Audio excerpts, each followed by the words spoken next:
네, 사회복지 실천 모델 두 번째 모델에 대해 살펴보도록 하겠습니다. 두 번째 모델은 테일러와 로버츠의 모델입니다. 우리가 사회복지 실천 모델은 학자의 이름을 땄지요. 그래서 앞서 배운 로스만의 실천 모델이 있고요. 이 시간에는 테일러와 로버츠, 그리고 웨일과 갬블 모델, 포플 모델, 이 네 가지를 배울 겁니다. 그래서 학자의 이름을 따서 이렇게 모델 이름을 정해 놨습니다. 앞서 배웠던 로스만의 모델은 미국에서 유행했던 1960년대 70년대 모델이라고 볼 수가 있어요. 그런데 테일러와 로버츠는 로스만의 모델을 기본으로 삼고 여기에 더 발전된 모델을 새로 추가해서 5가지 모델을 제시하고 있어요. 그래서 80년대부터는 테일러와 로버츠의 모델이 유행하기 시작합니다. 네, 그래서 이 모델의 특징을 보면 이 모델은 두 가지의 중요한 개념이 있어요. 그게 후원자와 클라이언트거든요. 여기서 이제 후원자라고 하는 것은 우리 사회복지 현장에서 클라이언트를 후원해주는 사람도 포함되지만 클라이언트를 돕는 사회복지사까지도 포함된다고 봐야 됩니다. 이 후원자는. 그래서 전문가, 사회복지사 혹은 뭐 뒤에서 도와주는 사람, 이런 사람을 모두 다 포함된다 라고 볼 수가 있고요. 클라이언트는 대상자를 얘기를 합니다. 그래서 이 후원자와 대상자, 그런데 이 테일러와 로버츠의 모델에서는 거의 대부분의 교재에서 후원자라고 이름을 지어놨어요. 그렇기 때문에 후원자라는 명칭은 아까 말씀드렸듯이 전문가, 사회복지사를 다 포함하기 때문에 여러분 그 후원자라는 명칭이 넓게 사용된다. 이 점을 꼭 여러분께 먼저 말씀을 드립니다. 자, 그러면 구체적인 테일러와 로버츠 모델 총 5개의 모델이 제시되어 있는데요. 한번 살펴볼게요. 첫 번째, 프로그램 개발 및 조정 모델입니다. 네, 제목에서 알 수 있듯이 프로그램을 개발하고 프로그램을 조정하는 모델입니다. 네, 누가 많이 참여할까요? 앞서 얘기했던 후원자, 다시 말해서 전문가나 사회복지사가 훨씬 더 많이 이 프로그램 개발과 조정에 참여할 가능성이 높죠. 클라이언트가 프로그램을 개발하기는 어렵지 않겠어요?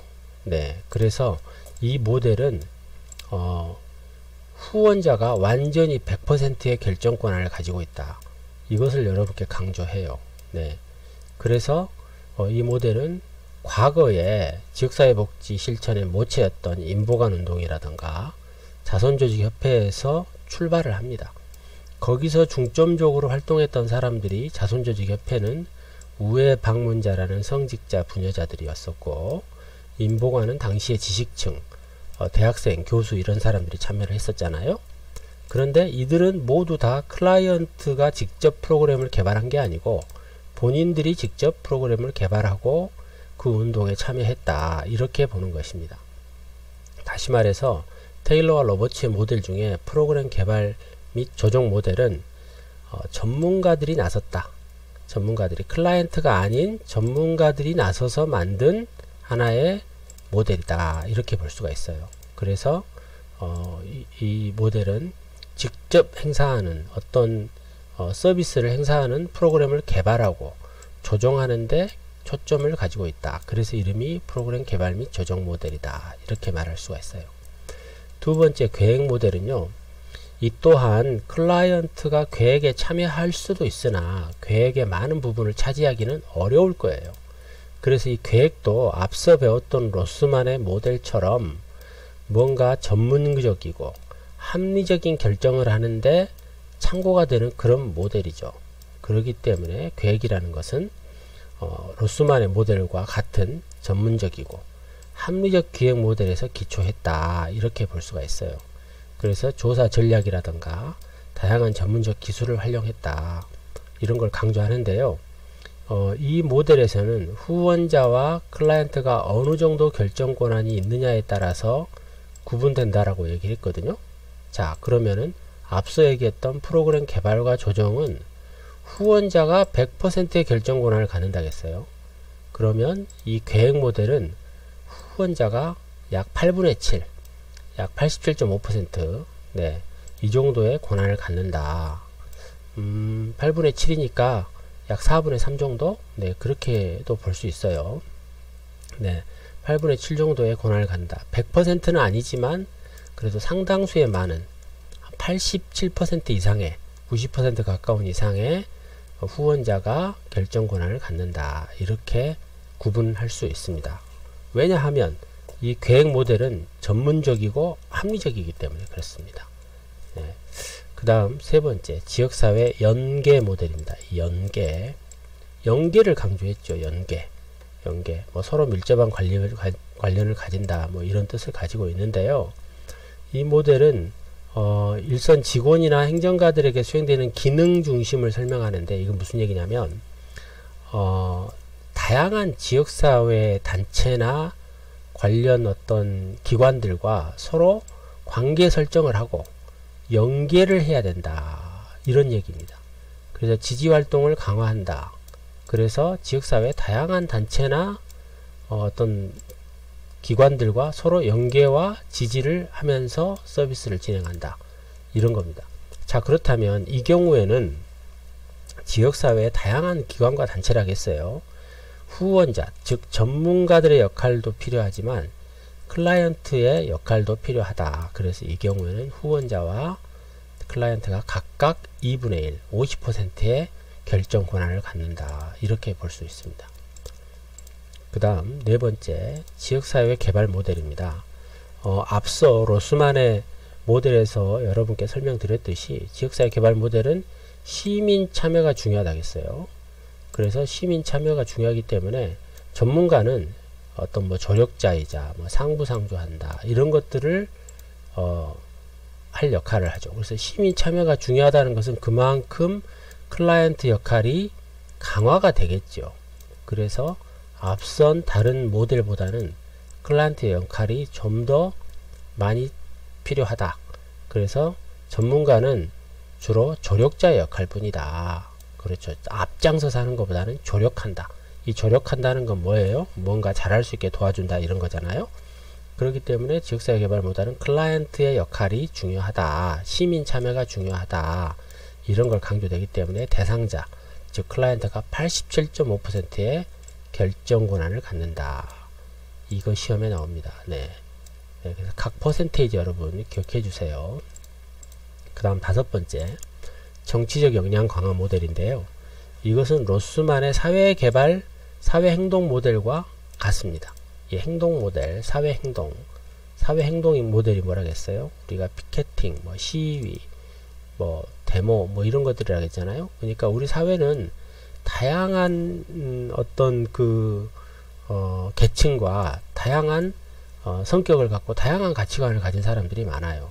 인종, 종교, 지역, 뭐 이런 것들을 다 다양하게 가지고 있잖아요. 그러다 보니까 갈등이 생길 수밖에 없다. 그래서 갈등적인 요인을 활용해서 또 다양한 요인인 다원주의를 이론을 활용해서 어떤 특정 집단, 특히 불이익을 가지고 있는 그런 집단에게서는 경쟁을 할 수 있도록 도와주는 그런 모델입니다. 자, 그러면은 이런 것들은 전문적인, 앞서 얘기했던 전문가가 필요한 프로그램 개발이라던가 계획 모델하고 좀 거리가 멀겠죠. 그렇다면 누가 더 많이 참여해야 되나요? 당연히 대상자, 클라이언트가 중요한 역할을 가질 수밖에 없겠죠.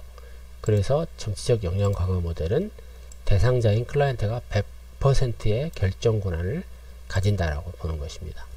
자, 지금 방금 설명했던 테일러와 로버츠의 실천 모델, 이 5가지의 개념을 후원자와 대상자의 결정 권한 정도에 따라 구분하는 사례가 표 2에 제시됐어요. 네. 그래서 이 표를 여러분 잘 기억해야 됩니다. 이 표에 나와 있는 이 퍼센테이지 내용, 이거 시험에 꼭 나올 가능성이 크거든요. 네. 그래서 프로그램 개발 및 조정 모델은 후원자가 100%, 계획 모델은 후원자가 87.5%. 왜 그래요? 여기 전문가들이 필요하잖아요. 전문가들이. 그래서 후원자는 전문가, 사회복지사가 다 포함된다 그랬죠. 네. 지역사회 연계 모델은 반반이죠. 네. 후원자와 대상자가 각각 반반의 결정 권한을 갖는다라는 거죠. 지역사회 개발 모델의 특징은 뭐예요? 시민 참여라 그랬죠. 그렇다면은 대상자가 많은 권한을 갖겠죠. 그래서 87.5%의 권한을 대상자가 갖는다. 이렇게 보는 거고요. 정치적 권력 강화 모델. 이것은 로스만의 사회행동 모델과 굉장히 관련이 있다. 그래서 시위, 피켓팅, 뭐 여러가지 활동, 이런 데모, 이런 것들을 포함하기 때문에 그 결정 권한은 대상자인 클라이언트가 100%를 갖고 있다. 네, 이거 여러분 꼭 기억해 주시기 바랍니다. 네, 그 다음 세 번째 모델 살펴볼게요. 웨일과 갬블의 모델. 웨일과 갬블의 모델인데요. 자, 웨일과 갬블의 모델을 보면 1995년도, 아까 80년대는 우리가 테일러와 러버츠 모델이 유행했다고 했잖아요. 그래서 웨일과 갬블 모델은 95년도에 이 모델이 만들어졌고 90년도 후반, 2000년대 초반에 네, 굉장히 유행했던 지역사회 복지 실천 모델이라고 볼 수 있습니다. 총 8가지로 구성되어 있는데요. 자, 이 모델을 하나하나 한번 살펴보도록 하겠습니다. 네, 첫 번째, 근린 지역사회 조직입니다. 근린 지역사회 조직. 네, 그래서 이 근린이란 말이 뭐예요? 근린, 가까운 지역을 얘기를 합니다. 네, 가까운 곳, 뭐 가까운 이웃, 이 근린이란 뜻이 가까운 곳을 얘기를 해요. 그래서 가까운 지역 간에 가지고 있는 조직이다. 이렇게 제목에서 여러분이 유추할 수 있어요. 자, 그렇다면 가깝다는 건 뭡니까? 지리적으로 가깝다는 걸 얘기를 하죠. 지리적으로 먼 게 아니잖아요. 그래서 지역사회라고 하는 것은 주로 이 지리적인 것을 빼놓을 수 없다. 그래서 가까운 지역끼리 사람들을 조직한다.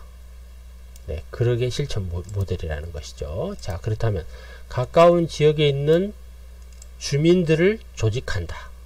네, 이런 겁니다. 그래서 가까운 지역에 있는 사람들, 주민들을 조직해서 지역의 문제를 확인하고 지역의 문제를 해결하는 그런 활동을 우리가 근린 지역사회 조직이다.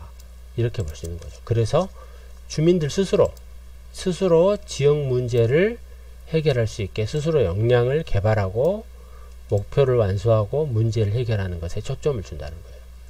그것이 바로 근린 지역사회 조직 모델이다. 지리적으로 가까운 사람들의 주민들을 조직하고 그들 스스로 역량을 강화할 수 있도록 목표를 완수하는 것. 네, 근린 지역사회 조직입니다. 두 번째, 기능적 지역사회 조직입니다. 자, 여기서는 이 기능이란 말이 강조되는데요. 기능. 자, 기능. 어떤 뭐 재능 개발 뭐 이런 것들을 가지고 있죠. 뭐 기술적인 능력 이런 뜻을 가지고 있는데 이 지역사회가 얼마나 스스로의 능력을 가지고 있느냐, 이것을 나타내고자 하는 것이 이 모델입니다. 앞서는 지리적으로 가까운 사람끼리 주민들이 모여서 역량 개발하고 문제 해결해라 이건데, 이 지역사회 자체가 특별한 기능을 가질 수 있도록 지역을 만들어내라 라는 거죠. 그래서 구성원들이 이 지역사회 기능이라는 게 뭐냐, 그것은 지역사회가 가지고 있는 구성원들이 알아서 스스로, 지역사회 스스로 어떤 문제를 해결하는 걸 시스템화 만들어 놓는다는 거죠. 그러려면 꼭 필요한 것이 구성원들을 교육하고 그들을 조직하고 스스로 문제를 해결할 수 있게, 스스로 지역사회가 문제 해결할 수 있는 기능을 갖출 수 있게 만들어내라. 그래서 이 기능이란 단어, 여기서는 중요한 단어라고 볼 수가 있습니다. 그 다음에 웨일과 갬블 모델 세 번째, 지역사회 경제적 개발, 지역사회의 사회경제적 개발. 자, 여기서는 우리가 사회복지, 지역사회, 사회라는 말을 많이 들었어요. 근데 경제라는 단어가 등장하네요. 경제라는 단어. 뭐 여러가지 뭐 인간 소비생활의 영역, 뭐 돈, 노력, 뭐 경제학, 뭐 이런 말과 관련된 것이 경제라는 단어인데요. 이걸 한마디로 요약하자면 지역사회가 발전하려면 경제적 발전도 같이 돼야 된다. 이렇게 정리할 수가 있어요. 우리가 이 모델을 좀 보면은요, 가난한 나라나 가난한 지역이 복지가 발달돼 있는 데가 있나요? 네, 그것은 찾기가 쉽지 않아요. 그것은 무슨 얘기냐, 어느 정도의 경제적인 성장이 있는 나라나 경제적인 성장이 완성된 도시에서 복지가 더 잘 돼 있다. 사회 개발이 더 잘 돼 있다. 이렇게 본다는 것이죠. 그래서 예를 들자면 어떤 예를 들까? 우리가 울산 지역 같은 경우에는 경제 자립도가 높아요. 왜 그러냐면 현대자동차가 있거든요. 그래서 그 지역에서 그 현대자동차는 지역사회 발전을 위해서 사회복지 기관이나 서비스 하는 곳에 현대자동차를 많이 기증해요. 그렇다면 같은 나라에서 복지를 하는데 그 지역에 있는 사람들은 차량을 더 많이 운영할 수가 있겠죠. 이를테면 그런 거예요. 그리고 그 지역에 있는 회사나 경제적 어떤 활동할 수 있는 기업이 많다. 그렇게 본다면, 네, 경제적인 활동이 훨씬 더 많다면 그 지역은 훨씬 더 세금을 많이 거칠 수가 있고 거둘 수가 있고 또 경제활동을 많이 하는 지역일 수가 있잖아요. 자, 그렇기 때문에 이 모델은 뭐냐면 그 지역을 발전하기 위해서는 경제개발과 사회개발을 동시에 해야 된다. 이 경제개발을 빼놓을 수가 없다. 네, 산업을 이렇게 국가경제를 발전시키는 것, 네, 이런 것들을 빼놓을 수 없다. 이렇게 말하는 것입니다. 그래서 여기서는 이 경제라는 단어, 중요한 단어입니다. 그래서 지역사회 사회경제적 개발 모델, 이것은 사회뿐만 아니라 경제도 같이 발전해야 된다. 이런 의미를 가지고 있습니다. 그 다음에 네 번째, 사회계획입니다. 자, 사회계획은 앞선 로스만의 사회계획 모델 떠올리시나요, 여러분? 자, 거기서 사회계획에서 가장 핵심적인 키워드가 뭐였죠? 네, 전문가죠, 전문가. 전문가가 계획을 잘 세울 수 있지 않겠어요? 자, 전문가가 아닌 사람이 계획을 잘 세울 수가 없잖아요. 그래서 일종의 이 전문가, 이것은 뭐 엘리트적인 사고를 가진 엘리트적인 경험이 많은 그런 전문가가 의사결정을 하는데 가장 합리적으로 의사결정을 할 가능성이 높다라는 것이죠. 그래서 로스만의 사회계획 모델과 아주 유사한 모델입니다. 이 모든 모델들이 다 로스만에서 출발했거든요. 로스만은 3개의 모델만 있었잖아요.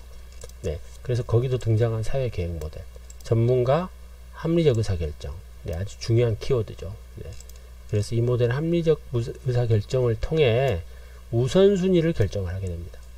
우선순위가 뭐예요? 우리 지역사회가 가지고 있는 문제 해결을 위해서 모든 문제를 다 해결할 수는 없잖아요. 그런데 우선적인 문제가 있어요. 자, 이것을 누가 결정하느냐? 전문가가 합리적으로 결정한다는 것이죠. 어떤 우선순위가 있다라는 거예요. 그래서 그렇다면 그 지역 사회는 훨씬 더 계획적으로 뭔가 발전할 가능성이 있고 지역사회가 가지고 있는 문제를 해결하는 데 있어서 통합적인 방안으로 해결할 가능성이 높다. 왜요? 전문가가 합리적으로 결정하기 때문에 그렇습니다. 네. 그래서 전문가가 합리적으로 결정하기 때문에 어떤 지역사회 문제를 해결하는 데 있어서 가장 효과적일 수가 있고요. 또 심지어 비용까지 절감되는 효율적일 수도 있다. 이렇게 보는 것이죠. 그래서 지역사회 문제를 해결할 때는 상당한 전문가가 필요하다. 그런 모델은 사회계획 모델이다. 이렇게 정리할 수가 있어요. 그래서 뭐 지도자가 필요하고요. 전문가니까 인간 서비스 지도자에 대한 관점이 필요하고요. 어떤 그 엘리트적인 사고, 경험이 많은 사람, 이런 사람들이 필요하다는 것이죠. 네. 그 다음에 5번째, 프로그램 개발과 지역사회 연결. 자, 앞서 여러분 프로그램 개발 모델 이거 기억나나요? 테일러와 로버츠의 모델 중에 프로그램 개발 및 조정 모델 누가 주도한다겠어요? 전문가가 주도한다겠죠. 그래서 전문가가 100%의 결정 권한을 갖는다고 앞서 설명을 했었죠. 네, 그거하고 비슷합니다. 그래서 이거는 프로그램을 개발한다는 것입니다. 그래서 어떤 지역사회 문제를 해결하기 위해서는 새로운 프로그램이 필요하다. 그래서 새로운 서비스를 할 수 있는, 새로운 서비스가 향상될 수 있는 새로운 서비스를 계획하고 실행해야 된다. 이런 것들이 필요하다는 것이죠. 물론 기존 것도 잘 됐어요. 하지만 로스만의 모델이 1960, 70년대 1980년 테일러 로버츠, 1990년대 웰과 캠블 이런 것처럼 새롭게 프로그램을 개발하고 실행하는 방법이 요구된다. 여기에다가 연결 기능도 필요하다. 뭘 연결하죠? 지역사회를 연결하는 거죠. 지역사회를 연결하는 프로그램이 필요하다.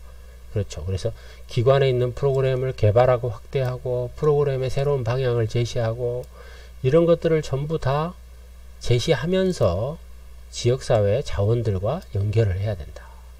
네. 그래서 지역사회가 가지고 있는 여러 사람들, 그런 사람들을 연결할 수 있는 그런 것도 하나의 지역사회 문제 해결하는 중요한 모델 중에 하나다. 그리고 이 모델에 있어서 1차적 구성원은 그 프로그램과 관련된 사람들이 있어요. 그 기관위원회라든가 뭐 운영위원회라든가 뭐 경영위원회라든가 인사위원회라든가 또 지역사회 대표들이라든가 이런 사람들과 연결하는 기능, 이거 굉장히 중요하다라고 볼 수 있어요. 그렇게 된다면 한번 생각을 해보세요. 이 사람들이 기관에 참여한 여러 위원들, 운영위원들, 지역사회 다양한 대표들 이런 사람들이 영향력이 있지 않겠어요, 지역사회에. 그렇게 된다면 새로운 프로그램을 새로운 서비스가 더 탄력을 받을 가능성이 크다라는 거죠. 그렇다면 그 지역사회는 변화가 될 수 있고 어떤 특별한 문제가 해결될 가능성이 크다, 이렇게 보는 것입니다. 그 다음에 정치사회행동입니다. 네, 정치사회행동은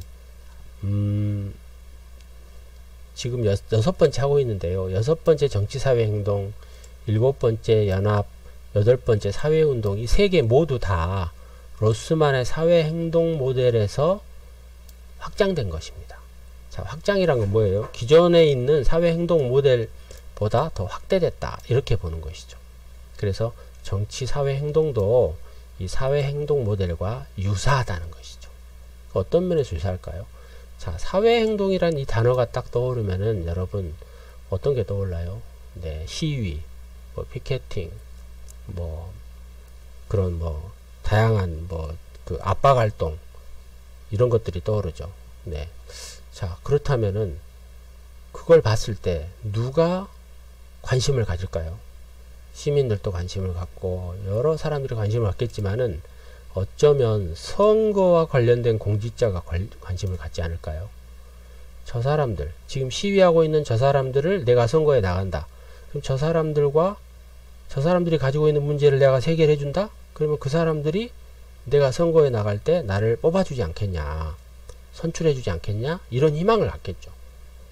네, 그래서 지역사회의 불평등을 겪고 있는 사람들, 열악한 사람들, 어떤 무시당한 사람들, 이런 사람들을 대상으로 해서 선거에 영향을 줄 수 있다면, 그래서 선거에 영향을 준다는 무슨 말이에요? 정치적인 영향이 있다라는 거죠. 정치적인 영향을 미친다면 그 특정한 불평등을 갖고 있는 사람들을 극복하는 데 도움이 될 수 있잖아요. 우리가 정치라는 건 뭐예요? 결국엔 제도를 만드는 것이고, 선거를 통해서 있는 사람들은 결국에는 법과 제도를 만들고 법과 제도에 영향을 미치는 사람들일 수밖에 없겠죠. 이런 행정관료들이나 선거에 선출된 공직자들은. 그렇기 때문에 정치적 영향력을 행사한다, 이렇게 볼 수 있는 것입니다. 그래서 여기에 앞장선 사람들은 어떤 사람들이에요? 시민들이겠죠. 시민들. 네, 특정 어떤 이런 사람들, 특히 정치적 권한이 있는 시민, 뭘 얘기하죠? 투표권이 있는 시민을 얘기합니다. 여러분, 우리나라 2020년도부터 지금 국회의원 선거는 18세부터 할 수 있어요. 18세 이상부터는 정치적 권한이 있는 시민이 될 수 있는 거죠. 네, 그들에게 잘 보여야죠. 그래야 국회의원이 선출되고 이런 관료가 선출되겠죠. 네, 그러려면은 그들이 필요한 어떤 사탕을, 시민들에게 필요한 사탕을 정치인이 줘야 되지 않을까요? 네. 네, 아이가 울고 있어요. 근데 그 아이는 좀 기저귀를 갈기를 원해요. 그러면 정치적으로 필요한 사람이 기저귀를 갈아줘야죠. 아이가 사탕이 필요하대요. 사탕을 줘야겠죠. 네. 근데 그게 합리적이고 그게 합법적이어야 돼요. 뭐 불법적이면 안 된다라는 것이죠. 그 다음에 7번째 연합입니다. 네, 연합을 보면 이 말 자체가 우리 이념에서 배웠어요. 연합. 여러 서로가 모아서 합친다. 네. 둘 이상의 단체나 조직을 합하여 하나의 뜻을 이룬다. 뭐 이런 거죠. 뭐 간단하게 얘기를 하면 어린이집 교사들과 노인 복지시설 사회복지사들이 같이 연합을 하는 거예요. 어떻게 보면 전혀 다른 조직 같지만 어찌 보면 또 비슷한 조직이거든요. 연합을 통해서 공동의 목표를 끌어낼 수가 있겠죠. 예를 들면 뭐 대인 서비스 종사자들의 처우 개선을 해라 이런 식으로 할 수가 있겠죠. 네, 그래서 분리된 집단 및 조직을 어떤 특별한 프로그램 방향이나 차원을 최대한 끌어낼 수 있도록 그 관련된 분리된 집단이나 조직을 집합적인 조직으로 만드는 거예요. 네, 그래서 독립된 조직으로 하여금 공동의 목표, 공동의 목표를 설정해서 이 사회 전체를 움직일 수 있는 일, 그게 바로 연합의 위력이다. 그래서 연합이란 방법, 연합이란 모델은 지역사회를 변화시키는 하나의 방법이다. 네. 그래서 다양한 독립적인 단체를 유지하면서도 또 때로는 공동의 목표를 위해서 서로 일하는 것. 이게 연합이란 방법인 거죠. 네. 이 모두 다 로스만의 사회행동 모델에서 출발했다. 네, 이렇게 정리할 수 있습니다. 그 다음에 사회운동. 네, 사회운동은 로스만의 사회행동 모델과 너무나 유사하잖아요. 사회행동 모델, 사회운동. 네, 똑같은 말처럼 들리잖아요. 네, 사실은 같은 의미입니다. 그런데 이제 우리가 시험에는 이렇게 구분이 되니까 여러분 같은 의미라고 해서 같은 단어로 외우면 안 됩니다. 네, 사회운동. 네, 그래서 웰과 갬블의 모델에서는 네, 사회운동 또 정치사회행동, 연합 이렇게 다 구분이 됩니다. 네, 사회운동은 앞선 로스만의 사회행동 모델과 너무나 유사해요. 보세요. 시위, 피켓팅, 민주화운동, 시민운동 이런 방법을 통해서 사회를 개혁하려고 하는 거예요. 그리고 열악한 사람들을 이런 방법을 통해서 돌볼 수 있는 법과 제도를 새로 만드는 것이죠. 물론 아까 영향력이 있는 뭐 선거로 선출된 사람에게 기대할 수 있어요. 근데 실제로 그렇나요? 우리가 선거로 선출될 때는 시민을 섬길게요, 국민을 섬길게요 그렇게 했다가 막상 선출되면은 또 나 몰라라 하는 정치인들 있잖아요. 그러면 그들에게 알려야 될 거 아니에요. 우리를 좀 봐줘. 우리 힘들어. 나 젖 달라고요. 젖 달라는 아이한테 젖을 물려주듯이 우리가 아이 어떤 욕구가 있어요. 지역사회에. 그러면 우는 아이에게 젖을 준다. 뭐 이렇게 하듯이 뭐 그런 욕구를 해결할 수 있게 자극을 해야 되지 않겠어요. 그래서 사회 변화를 위한 행동을 자극하여 그들이 원하는 사회 정의를 실현하고자 하는 방법이 바로 사회운동이다 라는 겁니다. 물론 이 세 가지 방법 다 로스만의 거듭 말하지만 로스만의 사회행동 모델에서 출발했다. 정치사회행동 모델, 연합 모델, 그리고 사회운동 모델 다 로스만의 사회행동 모델에서 출발했다. 이렇게 거듭 말씀을 여러분께 드립니다.